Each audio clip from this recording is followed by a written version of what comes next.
Christmas Eve, 1995. Outside, the world is celebrating. In Las Vegas, the city he built, the neon lights are burning holes in the night sky. Gamblers are screaming, champagne is popping, and the ghost of the Rat Pack is still selling souvenirs. But here, in a darkened bedroom in Beverly Hills, there is no applause, there is no orchestra. There is only the ragged, shallow breathing of a 7-8-year-old man, drowning in his own lungs. Dean Martin, the king of cool, the man who taught America how to smile with a drink in its hand, is dying alone. The irony is suffocating. The man who sang "Everybody Loves Somebody" is slipping away in absolute isolation. A faint recording of his own voice plays in the corner, a ghostly echo of a man who ceased to exist long ago. Because here is the twist that history books won't tell you.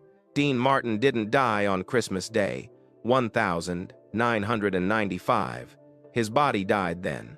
But his soul was extinguished 8 years earlier on a frozen mountain peak, buried under snow and twisted metal. What lay in this bed for those final years was not a man. It was a hollow shell, a tuxedo stuffed with ash, waiting for his body to finally catch up with his broken heart.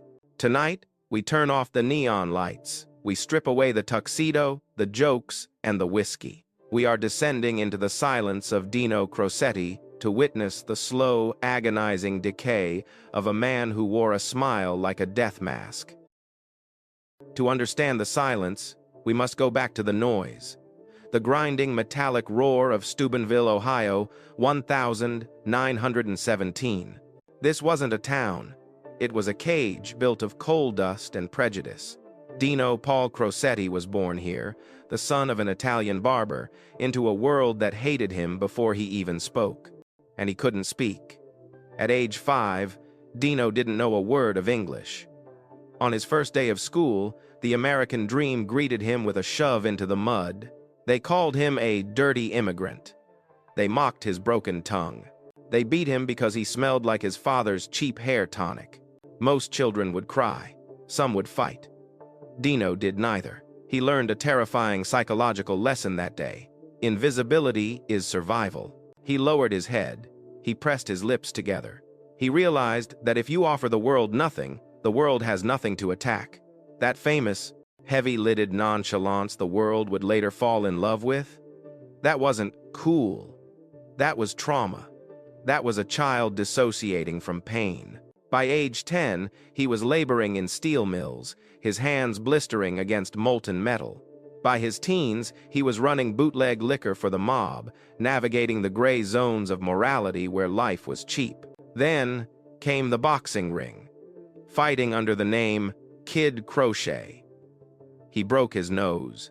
He split his lips. He took beatings that would fell an ox. But the ring taught him the philosophy that would define his entire life.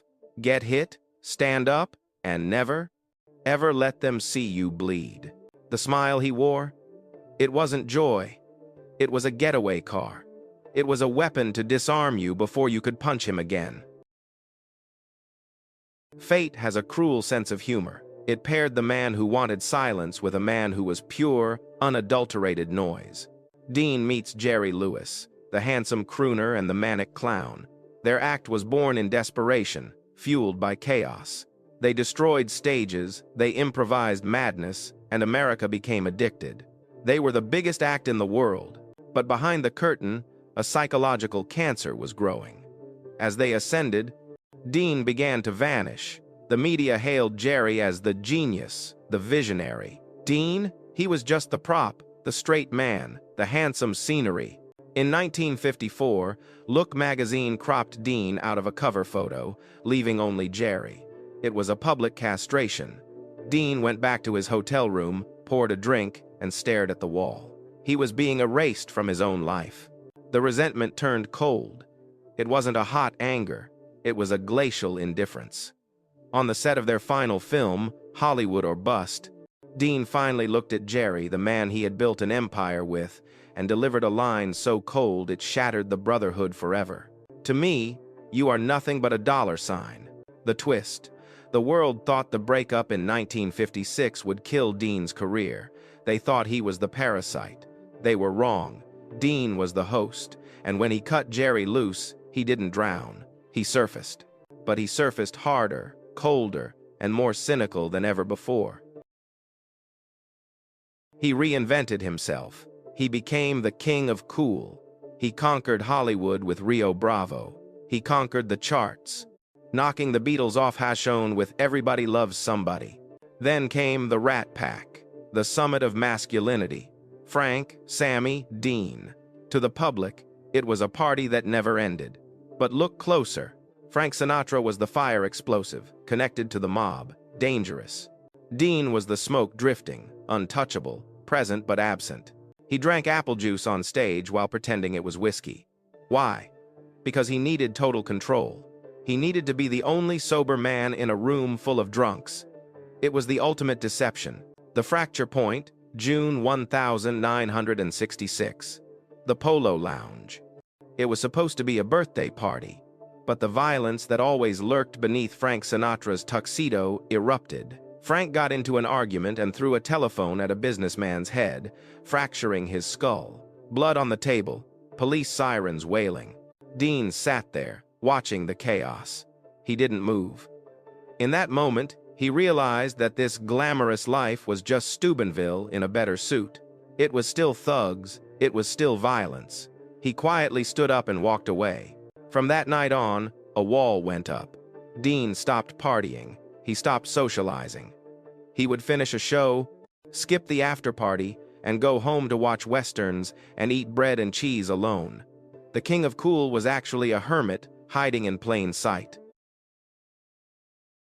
He tried to find peace in women, but you cannot hold on to someone when your hands are always in your pockets.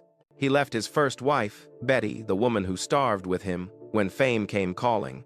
A ruthless trade. He married the beautiful Jeannie Beager, the love of his life. They were Hollywood royalty for 24 years, but silence is a slow poison. Jean eventually confessed. He never argues, but he never opens up. I am living with a statue. He divorced her, not out of anger, but out of a paralyzing inability to connect. Then, a desperate grasp at youth. Catherine Hahn, a receptionist, 30 years his junior. It lasted 3 years. By 1976, Dean Martin stopped trying. He accepted his fate. He was destined to be alone. He retreated to the golf course, the only place where silence was natural, where the only objective was to hit a ball into the void. He thought he had paid his dues. He thought he could live out his days in this quiet numbness, but fate was sharpening its blade for one final, fatal strike. Dean had one light left in his dark world. His son, Dean Paul Martin, Dino Jr. The boy was everything Dean wasn't. Open, vibrant, a captain in the Air National Guard. When Dean saw his son fly, he felt redeemed. The 21st of March, 1987.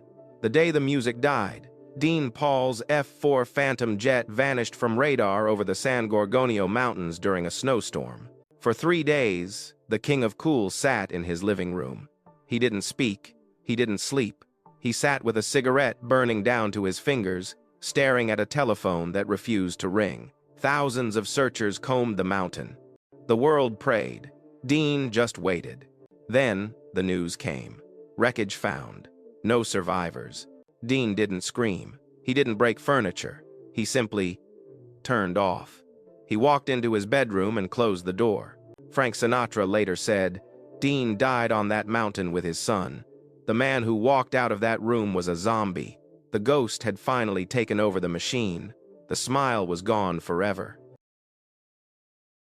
The final 8 years were a slow-motion suicide. He cut off Sinatra. He quit the reunion tour in 1988, sneaking out of the hotel in the dead of night, leaving his oldest friends without a goodbye. He couldn't bear the fake laughter anymore. He sat in restaurants, staring at his pasta, alone. In 1993, the doctors told him, terminal lung cancer. Dean nodded. He didn't ask for a cure. He didn't ask for more time. He looked at his children and said, I just want peace. He refused surgery. He welcomed the end. Christmas Day, 1995. As the monitor flatlined, Las Vegas dimmed its lights. A minute of darkness for the man who lit up the town. But when the lights came back on, the world felt a little colder, a little emptier. Conclusion. Dean Martin spent 78 years perfecting a mask. He convinced us that life was a joke, that nothing mattered, that the glass was always full. But in the end, the joke was on him. He proved the darkest theorem of stardom. You can be loved by millions. You can possess all the charm in the world, but you cannot outrun your own shadow. He was a man who conquered poverty, the mob, and Hollywood. But he was defeated by the one thing he courted his entire life: silence. And if you listen closely to his music now, beneath the velvet voice and the easy swing, you can hear it. Not the joy of a star, but the quiet weeping of a boy from Steubenville who just wanted to hide.